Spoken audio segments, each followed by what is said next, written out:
ಕತೆ ಶುರು ಆಗುತ್ತೆ ಪೋರ್ಚುಗಲ್ ನ ಚಿಕ್ಕದಾಗಿರೋ ಐಲ್ಯಾಂಡ್ ಮಡೈರಾಯಿಂದ. ಫೆಬ್ರವರಿ 5 ವರ್ಷ 1985. ಅಲ್ಲಿ ಒಂದು ಬಡ ಕುಟುಂಬದಲ್ಲಿ ರೊನಾಲ್ಡೋ ಅವ್ರ ಜನ್ಮ ಆಗುತ್ತೆ. ತಂದೆ ಒಬ್ಬ ಕೂಲಿಯಾಗಿದ್ರು, ತಾಯಿ ಮನೆ ಕೆಲಸ ನೋಡ್ಕೊಂತಿದ್ರು. ಮನೆ ಎಷ್ಟ್ ಚಿಕ್ಕದಾಗಿತ್ತು ಅಂದ್ರೆ 4 ಜನ ಅಣ್ಣ ತಮ್ಮಂದ್ರು ಎಲ್ರೂ ಒಂದೇ ರೂಮ್ ಅಲ್ಲಿ ಮಲ್ಕೊಳ್ಬೇಕಾಗಿತ್ತು. ಅಂಡ್ ಎಷ್ಟೋ ಸಲ ಊಟ ಮಾಡಕ್ಕೂ ದುಡ್ಡು ಇರ್ತಿರ್ಲಿಲ್ಲ. ರೊನಾಲ್ಡೋ ಅವ್ರಿಗೆ ಫುಟ್ಬಾಲ್ ಮೇಲೆ ಎಷ್ಟು ಆಸಕ್ತಿ ಇತ್ತು ಅಂದ್ರೆ ಸ್ಕೂಲ್ ನ ಬಿಟ್ಟು ಗ್ರೌಂಡ್ ಅಲ್ಲಿ ಹೋಗಿ ಫುಟ್ಬಾಲ್ ಆಡ್ತಿದ್ರು.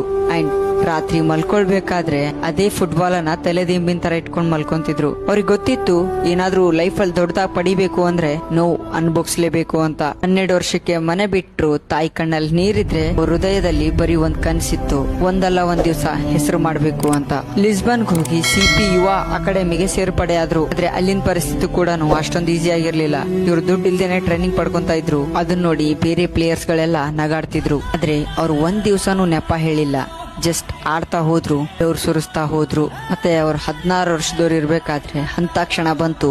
ಈ ಜಗತ್ತು ಮೊದಲನೇ ಸಲ ಕ್ರಿಸ್ಟಿಯಾನೋ ರೊನಾಲ್ಡೋ ಅವ್ರನ್ನ ನೋಡ್ತು. ಅವ್ರ ಸ್ಪೀಡು, ಕಂಟ್ರೋಲು, ನಂಬಿಕೆ, ಹುಮ್ಮಸ್ಸು ಎಲ್ಲಾನು ಡಿಫ್ರೆಂಟ್ ಆಗಿತ್ತು. ಆದ್ರೆ ಈ ಪ್ರಯಾಣ ಈಸಿ ಇರ್ಲಿಲ್ಲ. 2003 ಅವ್ರು ಇಂಗ್ಲೆಂಡ್ ಹೋದಾಗ ಜನ ಅವರು ನೋಡಿ ಕಾಮಿಡಿ ಮಾಡ್ತಿದ್ರು. ಪ್ರತಿ ರಾತ್ರಿ ಎಲ್ಲಾ ಪ್ಲೇಯರ್ಸ್ ಮಲ್ಕೊಂಡಿದ್ರು. ರೊನಾಲ್ಡೋ ಅವರು ಗ್ರೌಂಡ್ ಅಲ್ಲಿ ಪ್ರಾಕ್ಟೀಸ್ ಮಾಡ್ತಿದ್ರು. ಸ್ವಲ್ಪನೇ ಅವರು ಜನರ ಮನಸ್ಸಲ್ಲಿ ಒಬ್ಬ ಫುಟ್ಬಾಲ್ ಪ್ಲೇಯರ್ ಆಗಲ್ಲ, ಮಷೀನ್ ಆಗಿ ಗುರ್ತಿಸ್ಕೊಂಡ್ರು. ಇದು ಯಾವುದೇ ಅದೃಷ್ಟದ ಆಟ ಅಲ್ಲ, ಇದು ಅಂತ ವ್ಯಕ್ತಿಗತೆ. ತನ್ನವನು ಕೂಡ ಶಕ್ತಿಯಾಗಿ ಮಾಡ್ಕೊಂಡು ಈ ಜಗತ್ತಿಗೆ ತೋರಿಸ್ಕೊಟ್ರು. ಬಡವನಾಗ ಹುಟ್ಟೋ ತಪ್ಪಲ್ಲ, ಸೋಲ್ನ ಒಪ್ಕೊಳ್ಳೋ ತಪ್ಪು ಅಂತ.